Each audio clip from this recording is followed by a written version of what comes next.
se están cumpliendo 10 años del día que usted fue ungido papa. Me gustaría saber si tiene recuerdos de ese día, qué es lo que primero le viene a la memoria. Sí, quise recordar varias veces lo que pasó ahí. Realmente yo no me di cuenta de lo que iba a pasar. Como usted no tenía votos, sí, muchos tenían votos ahí. Pero está en el conclave está el fenómeno de los votos depósito. A veces uno no sabe a quién votar y entonces espera un poco y se los da a uno que no va a salir a ver cómo va la cosa. Es todo, y a ver cómo el Espíritu Santo lo mueve a uno, ¿no? Yo a la mañana me vine tranquilo aquí, a mediodía, y algunos me hicieron chistes, de paso que no los entendí. Incluso cuando entré al comedor, unos obispos de Centro Europa me decían, venga, eminencia, que nos cuenta de Latinoamérica, me tomaron examen. Y estaba en la luna. Al salir del comedor, un cardenal viene corriendo de atrás y me dice, un minutito, por favor, ¿es verdad que a usted le sacaron un pulmón? Dije, no, me sacaron el lóbulo superior derecho, porque tenía quistes. Ah, ¿y esto cuándo fue? Y yo le dije en el año 57. Y dijo, estas maniobras de último momento, y se dio vuelta. Y ahí me avivé. Ahí me di cuenta que había campaña a favor y campaña en contra por esto. Fui, dormí la siesta tranquilo. Y otro recuerdo interesante es que cuando llegué, esto es lo que dirían los psicólogos, el inconsciente deshonesto, antes de entrar a la Sistina, me encontré con el cardenal Ravasi. Empezamos a caminar en el hall grande antes de la Sistina. Y le dije, usted sabe que yo para mis clases de sapienciales usaba, ahora no las doy más, sus libros. Y empecé a explicar, y empezamos a hablar de los libros sapienciales. Y nos pusimos en órbita los dos, hasta que sentimos un grito, si ustedes van a entrar o no, porque voy a cerrar la puerta. El inconsciente de no querer entrar, ¿no? Pero son cosas que uno no más maneja. ¿Fue muy diferente a la elección del 2005? No, la dinámica es la misma. La dinámica es la misma, esta tuvo una votación más. El 2005 fue elegido en la primera votación de la tarde. Esta fue elegido en la segunda de la tarde. En la primera ya se vio la tendencia. Y ahí quiero rendir homenaje a un gran amigo, el cardenal Humes, que estaba sentado detrás mío. Y se me acercó en la primera votación y me dijo, no tengas miedo, así obra el Espíritu Santo. Me emociono porque se murió hace poquito y lo quería mucho. Y cuando en la segunda votación salí elegido, llegué a los 2/3 y seguía el escrutinio, ¿no? Pero llegué a los 2/3, ahí aplauden todos mientras sigue el escrutinio. Él se levantó, me abrazó y me dijo, no te olvides de los pobres. Esto me toca. Un gran tipo, un gran hombre. Murió hace unos meses. Silencioso, pero marcaba el rumbo, ¿no? Claro, no, los pobres, que yo, San Francisco, punto. Entonces cuando me preguntaba el cardenal Rey qué nombre quiere ponerse, le dije Francisco. Marcaba un camino. Un poco son las cosas que más recuerdo, ¿no? ¿Le puedo preguntar, Santo Padre, si identificó, me imagino que sí, a quienes le hacían campaña en contra en ese momento? No, sinceramente no. No sé si hubo campaña en contra, no sé. Evidentemente había otros que votaban a otra gente. Es verdad que al final casi fue, no digo unánime, pero sí, bastante. Ya la votación fue masiva al último, ¿no? Pero en contra no se me ocurrió quién. Y ponerme a imaginar corro peligro de calumniar, así que mejor que no. ¿Puede contar a quién votó? Es secreto, así que... Reconozco que mucha gente que lo conoce usted hace años, a veces me dice algo, dice, se lo ve mucho más feliz que antes desde que es papa. ¿Usted siente lo mismo? Yo siempre estuve contento con mi ministerio, en los momentos difíciles, de dificultades, que los tuve, porque tuve que resolver problemas bastante espinosos, o ayudar a resolverlos. Pero la paz interior no me la sacó nadie, esa felicidad, ¿no? Se ve que la gente me mira más ahora, pero siempre fue así. Yo no creo que he cambiado acá. Por ahí me viene un poco de nostalgia de Buenos Aires, porque no puedo callejear como hacía en Buenos Aires, ¿no? Pero sí, yo no sabría cuantificar la tranquilidad, la paz, la alegría interior que tengo. Es para mí siempre la misma, ¿no?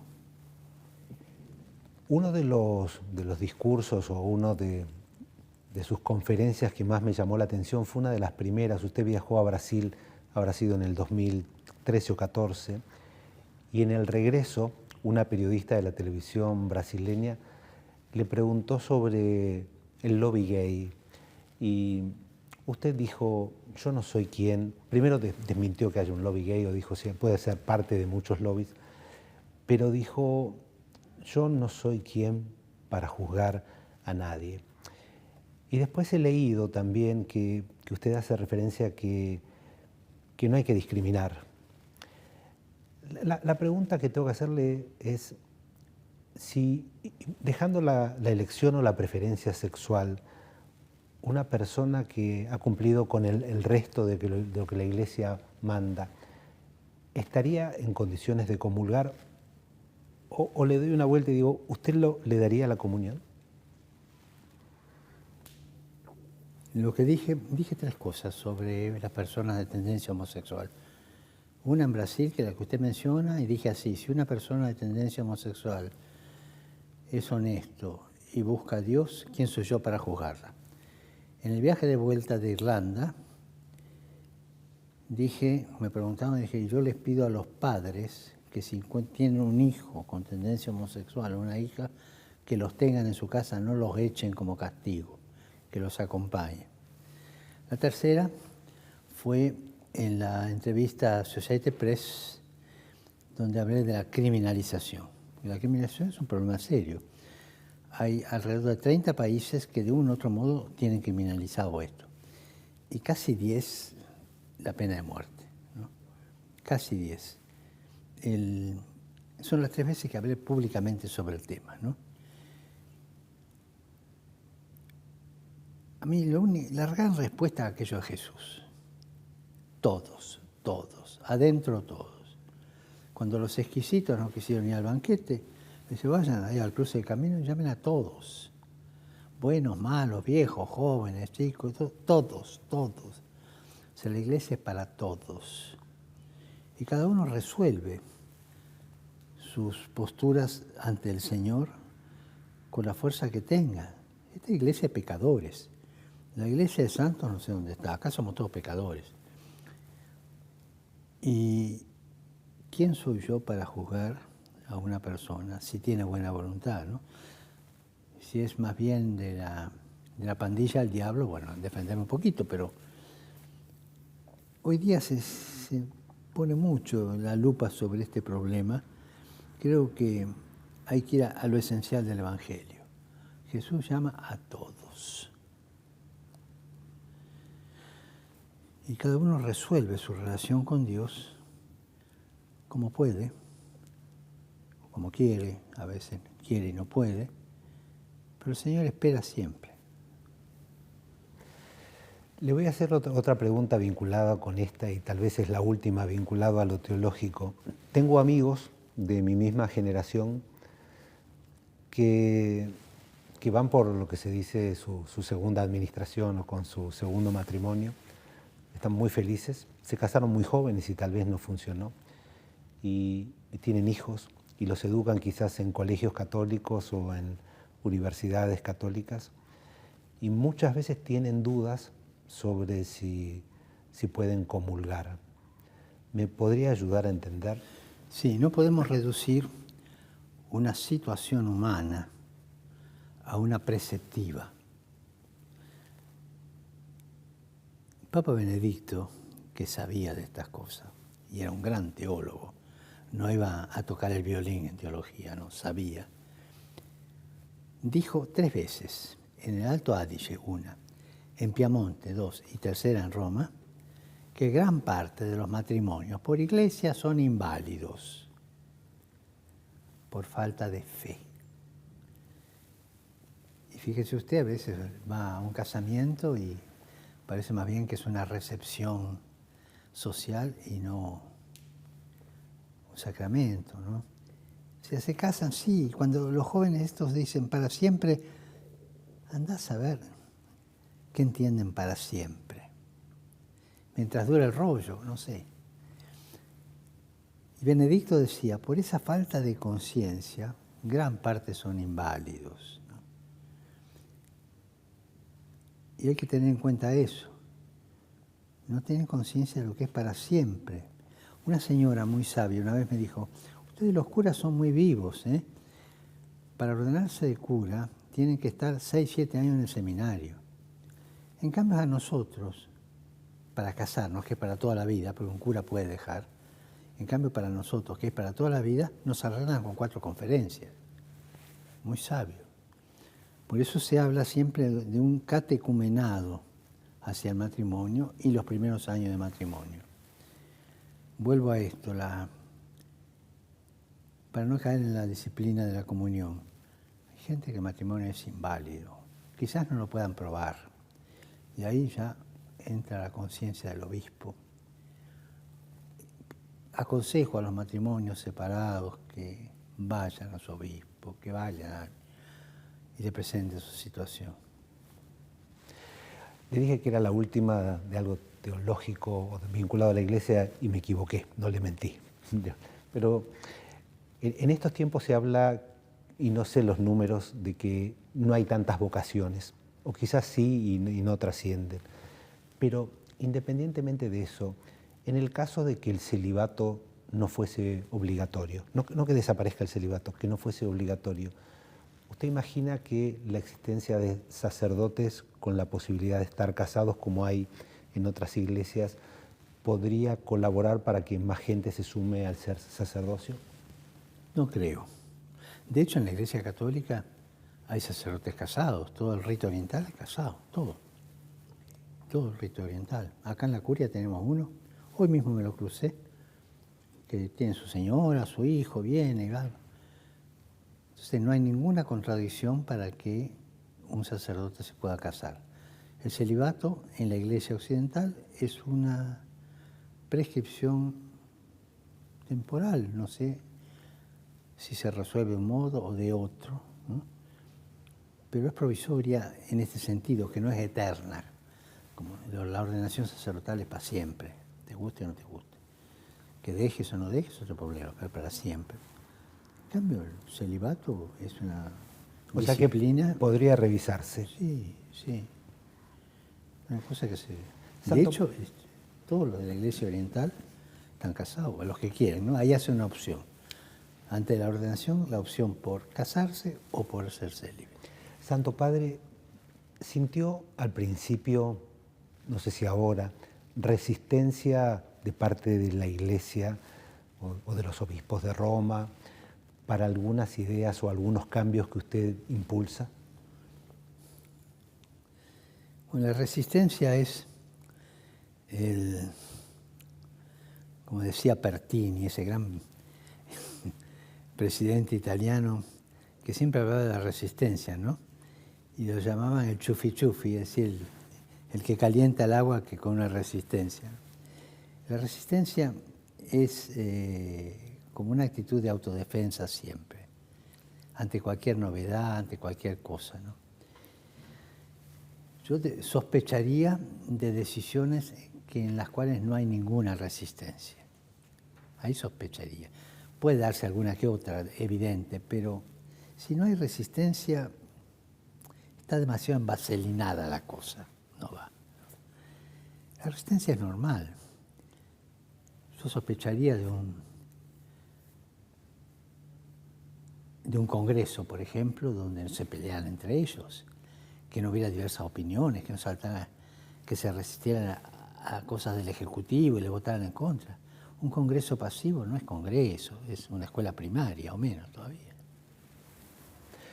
Voy a leer textual porque me parece que cada palabra es fuerte y lo dice Julián Herranz, que creo que es el cardenal más antiguo que tiene el Un Vaticano. tipazo.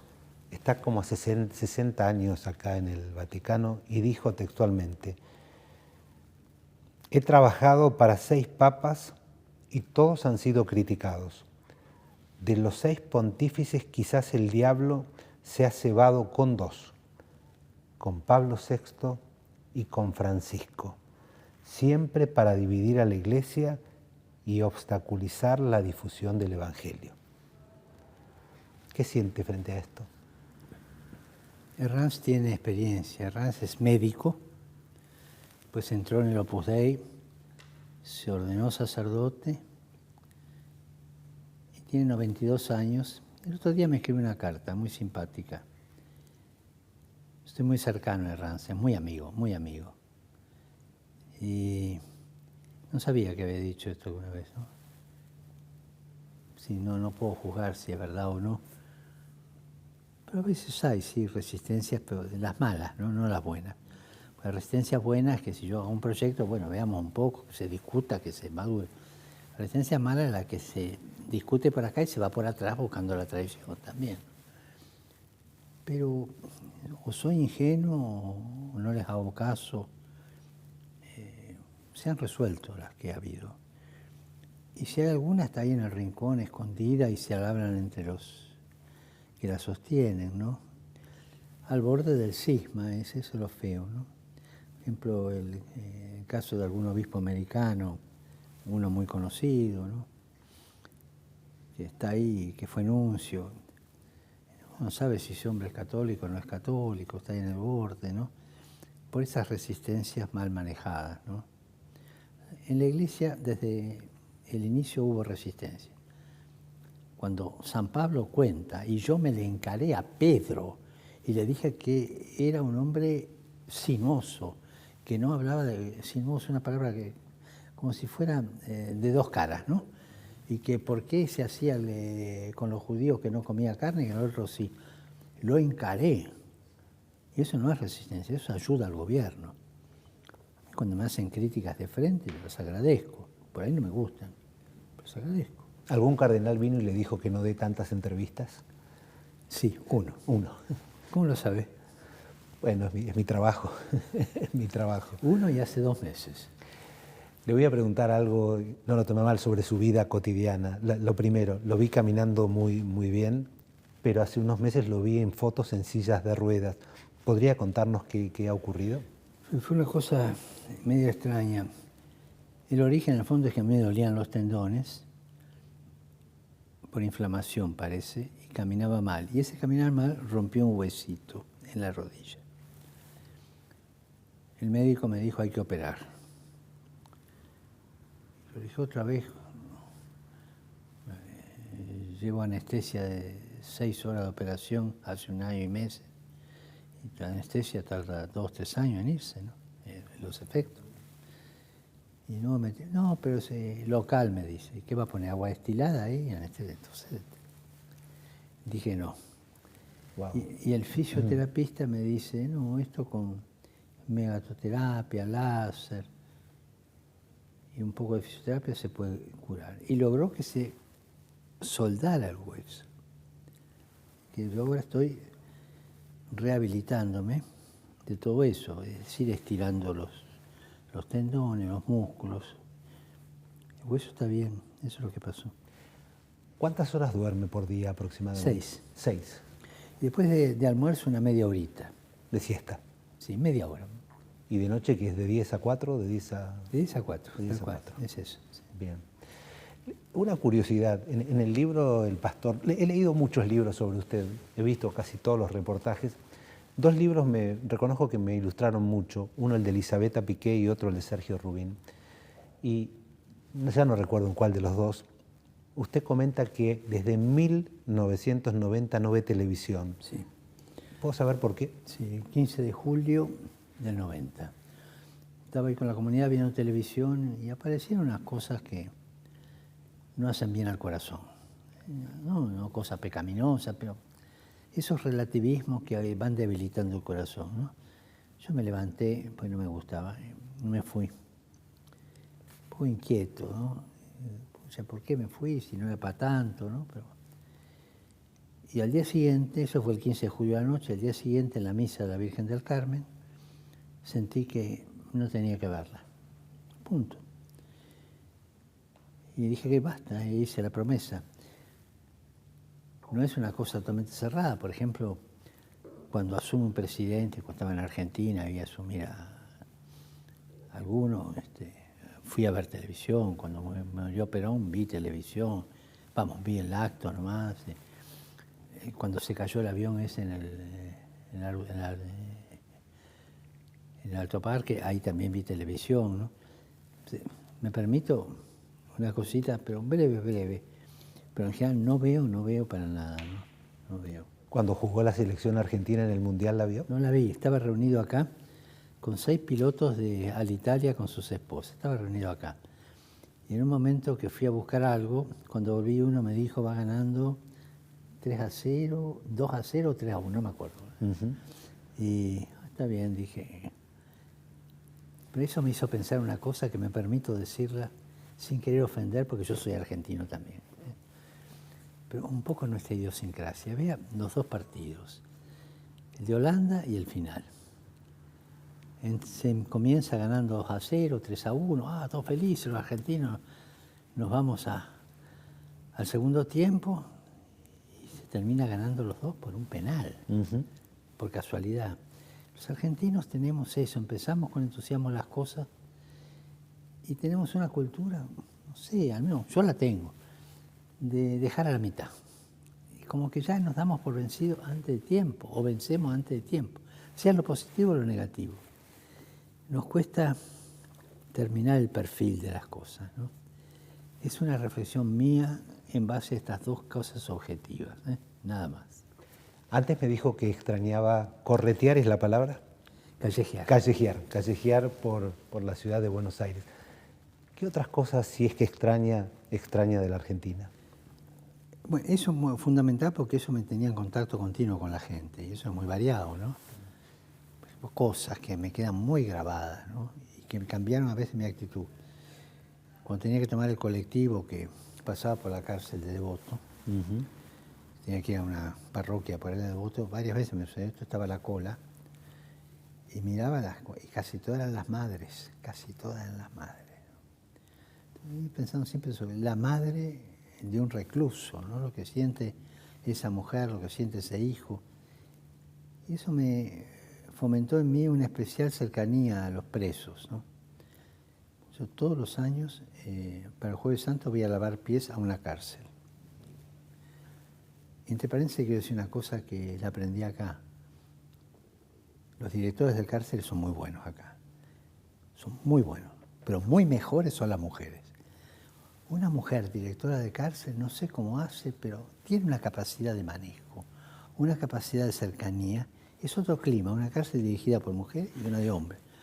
Aunque la de hombres va muy bien. El otro día, por ejemplo, recibí en la cárcel de una provincia de Italia 6 reclusos que querían visitarme. Vinieron con el director, una jueza, un policía, los acompañó, estaban acá reunidos, los 6 reclusos conmigo. O sea, cosas que el director de la cárcel era muy bueno, pero la directora es muy mejor.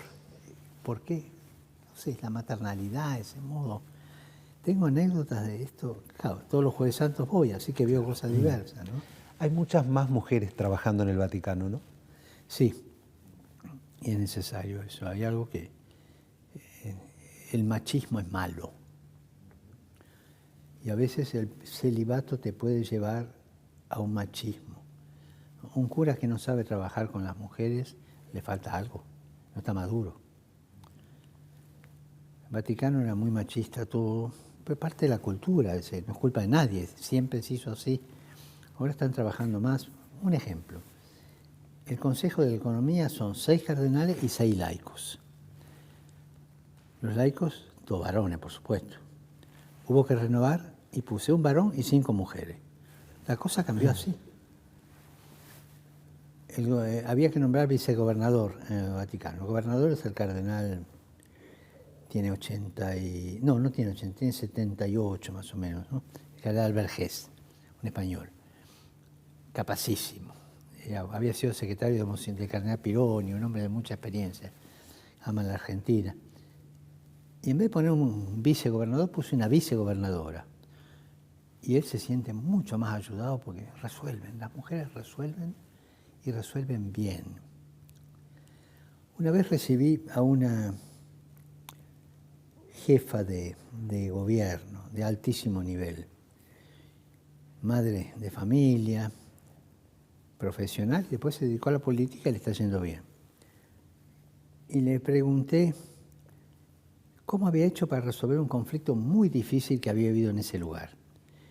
Nadie lo podía resolver y ella se las arregló para recibir. La respuesta fue esta, creo que puede ayudar mucho, sobre que es una mujer. Me miró, silencio.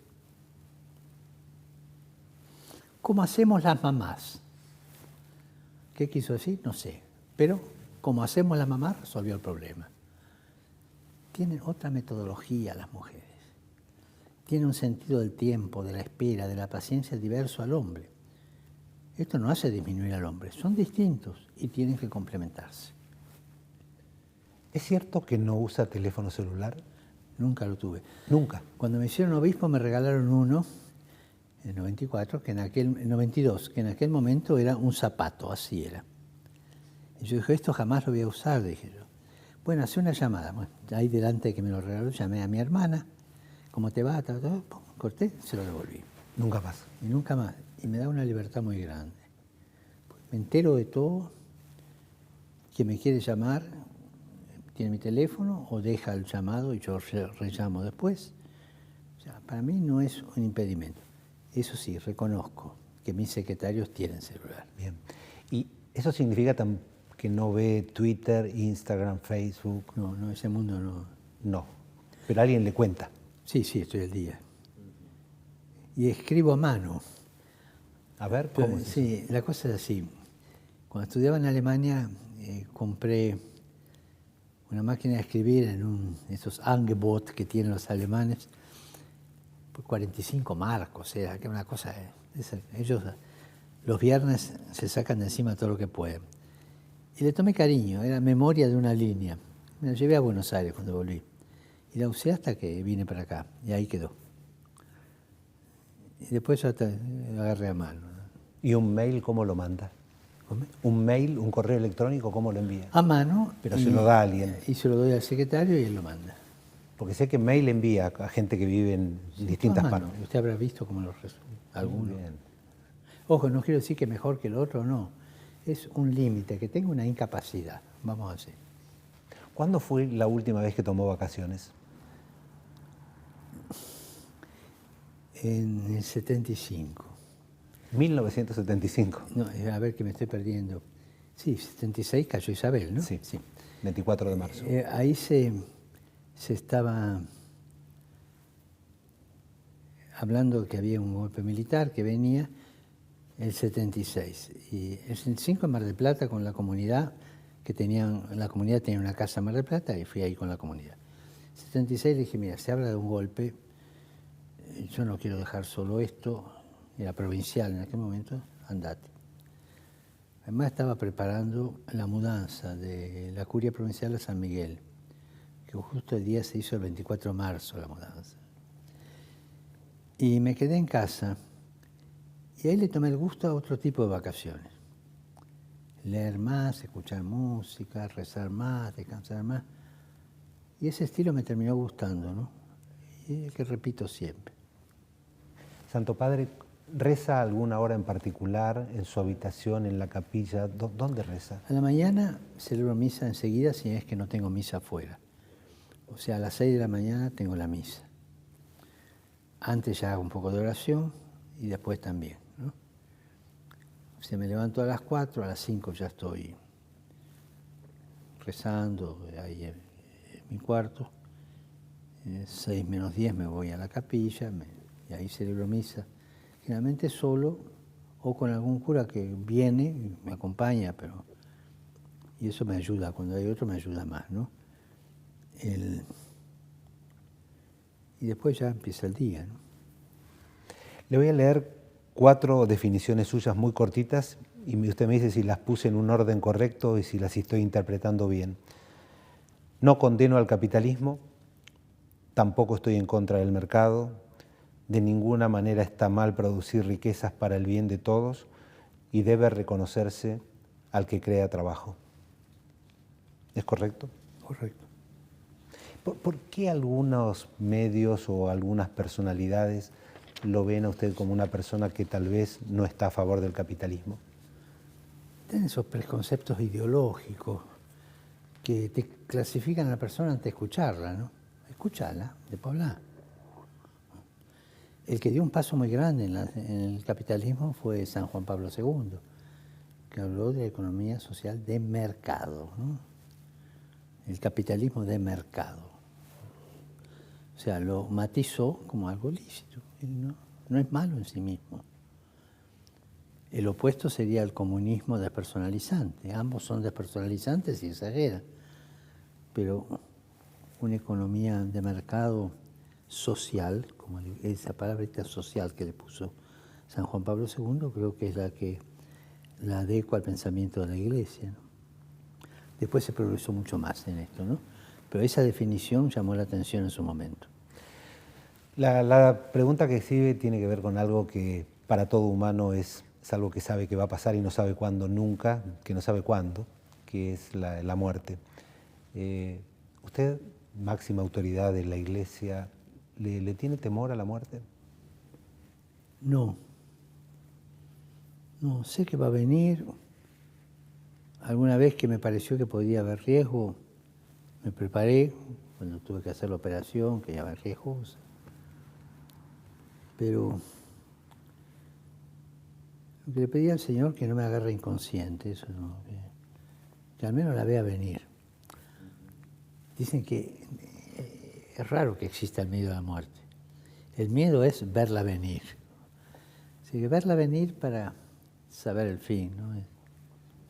Hay un periodista argentino que se llama Luis Novarecio que hace unas entrevistas muy íntimas y siempre hace la última pregunta, que es igual, y dice: ¿nos morimos y qué pasa?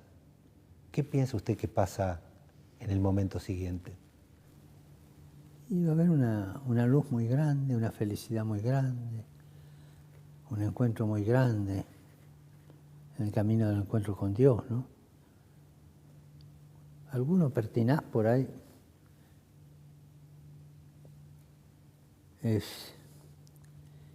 piensa que, o puede ser que no tenga ese camino. Yo creo que Dios hasta último momento espera y ayuda. Hay un capitel muy lindo, medieval, en la catedral de Vézelay. Yo no sé bien, debe ser del siglo IX o siglo XI, pero ahí, sur de Francia, Vézelay. El capitel es muy lindo. De una parte está Judas ahorcado y el diablo que lo tira para abajo. De la otra parte está el buen pastor que se lo lleva con una sonrisa irónica. Ese es el drama. ¿Quién gana al final? Y gana este. Siempre. Lo voy a llevar a temas un poquito más ríspidos, porque son internacionales, y acá la pregunta me parece que ya no es al pastor, sino al jefe de Estado, y me va a poder contestar lo que pueda. Pero imagino, conociendo cómo es usted, su preocupación enorme por lo que empezó hace un poquito más de un año, muy cerquita de acá, que es la invasión rusa a Ucrania y la cantidad de crímenes de guerra que se están cometiendo. Impresiona lo que el bombardeo a población civil en Ucrania. Sé que al comienzo o antes del comienzo de la invasión rusa, su diplomacia hizo llamados, gestiones. ¿Habla con Zelensky? ¿Habló alguna vez con Putin en estos tiempos? En estos tiempos no.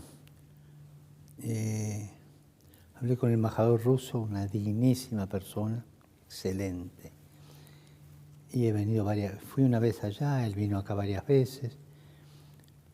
Es una excelente persona. Recibí respuesta de mi pedido de ir a verlo a Putin de parte de Lavrov, muy correcta, que sí que, como no, pero más adelante, un poco así. Pero con Putin, después de la guerra, no. Antes vino 3 veces acá, ¿no? Es una persona culta, muy culta. ¿Imagina alguna solución en el corto plazo? Están trabajando todos por esto, ¿no? Están trabajando todos.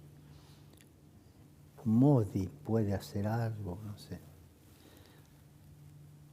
Sé que hay varios gobernantes que se están moviendo.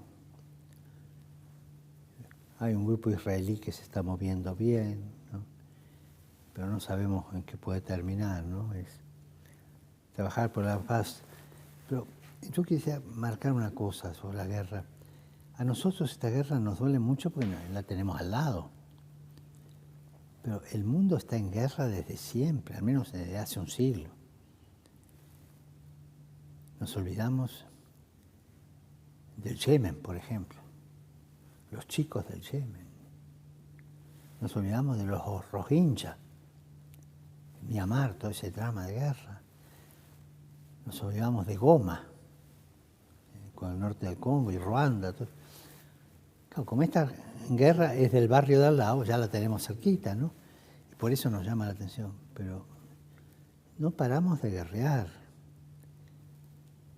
Una vez una persona seria, un universitario, un profesor muy serio, me dijo, mire, si por un año no se fabricaran armas, se acaba el hambre en el mundo. En la industria de las armas es impresionante.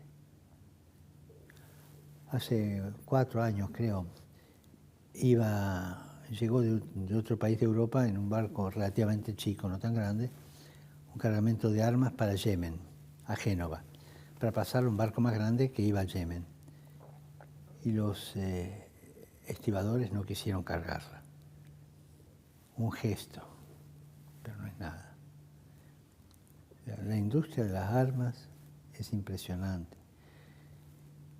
Una vez me dijeron esto, cuando un imperio se siente débil necesita una guerra para fortalecerse. Y también necesita una guerra para vender las armas que tiene y para probar las nuevas armas. Alguien dice, no sé si es verdad, que en la guerra civil española se probaron armas para la Segunda Guerra Mundial, ¿no? Pero siempre hay algo de probar las nuevas armas, ¿no? Creo que el mundo está en guerra desde siempre. Llevamos un siglo de guerra, para no ir más atrás. Desde el 14 al 19 una. 39-45 otra. Y esta, pero una atrás de otra. Cuando se cumplió el 60 aniversario del desembarco en Normandía, todos los jefes de gobierno se reunieron para hacer un homenaje y me hicieron ver las fotos. Pero nos olvidamos con frecuencia que ahí en la playa quedaron 30.000 muchachos. Pienso en la madre que recibe la carta, señora, la felicitamos y tengo el honor de avisar que su hijo es héroe. Pero su hijo se acabó.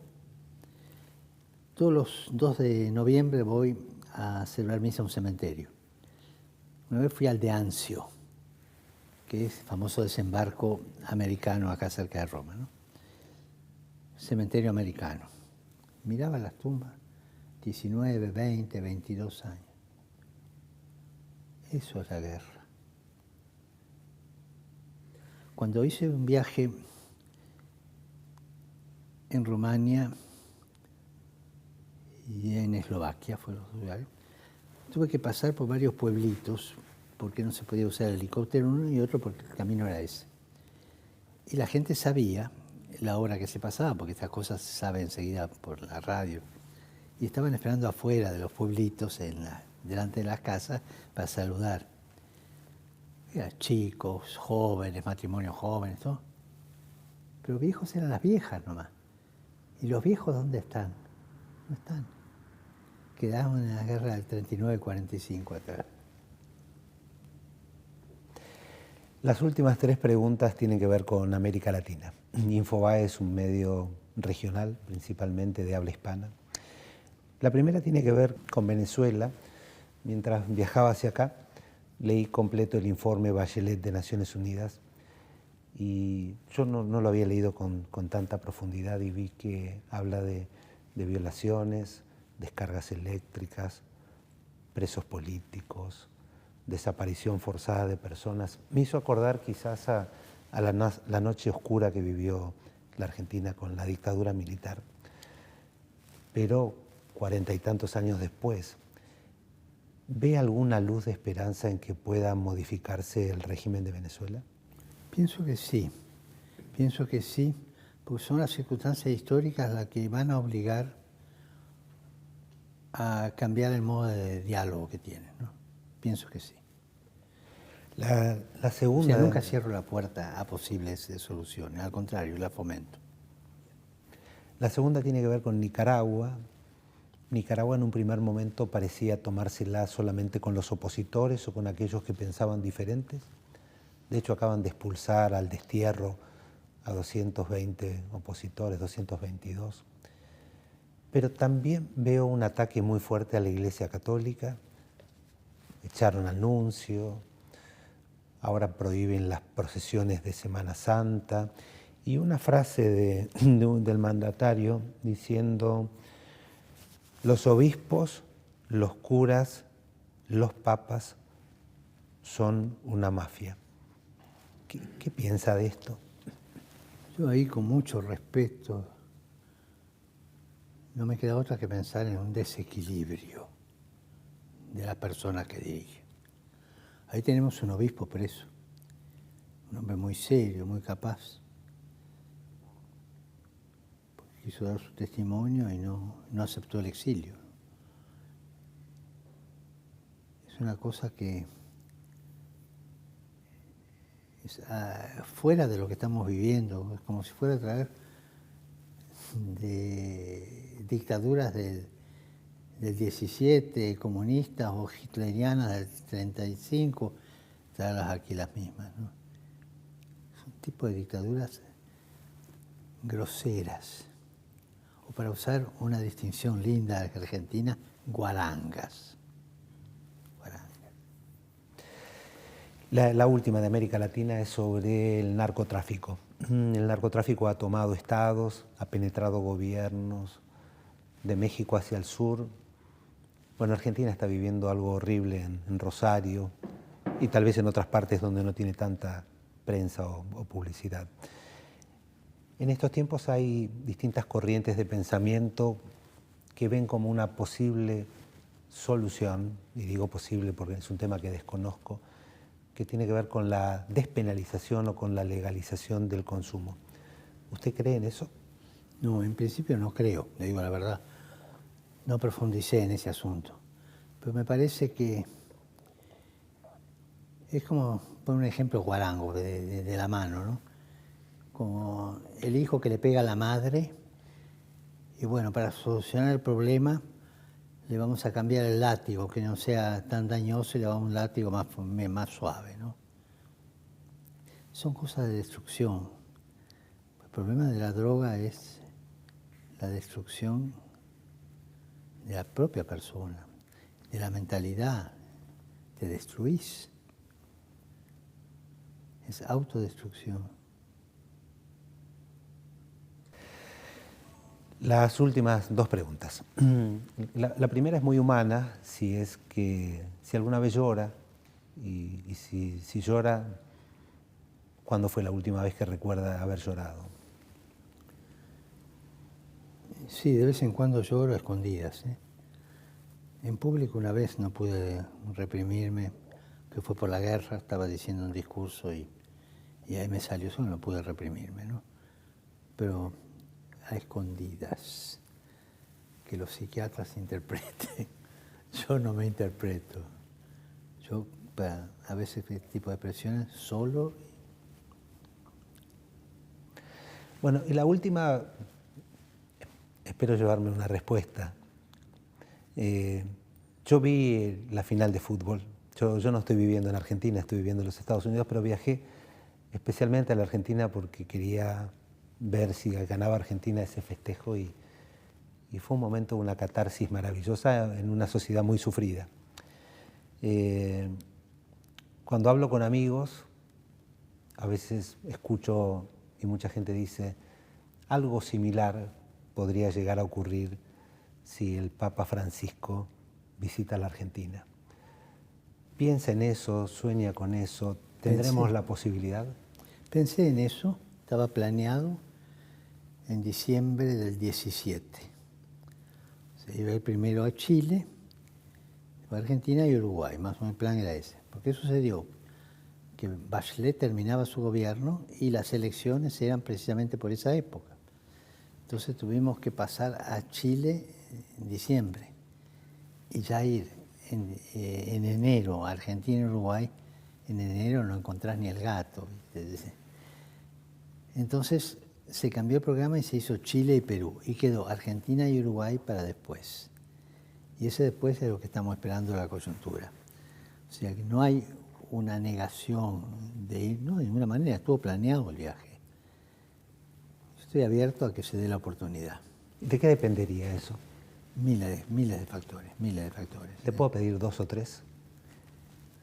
Primero que la voluntad de que yo vaya. Creo que eso está. Segundo, la coyuntura sociopolítica, que a veces la visita de un papa puede ser usada, eso lo miramos en todos los lugares, que no sea usada ni para un lado ni para otro, ¿no? Después de una elección podría pasar. Podría pasar después de una elección, ciertamente que sí. Por eso en tiempo electoral no se hacen viajes en los países para evitar que la presencia sea usada por el partido gobernante para una reelección o algo por el estilo, ¿no? Yo quiero ir a Argentina, quiero, ¿no? Pero... ¿Se anima a darme un rango entre cuánto y cuánto tiempo? No sé, porque esta es una cosa que se llama ahí. Pero ciertamente estuvo planeado y si no se fue por el mes ya, ¿no? Primero y principal agradecido por el tiempo que me ha dedicado. Gracias a usted por la paciencia de escuchar a un cura. No, es un enorme placer. Recen por mí, por favor. Muchas gracias. A favor, no en contra, ¿eh?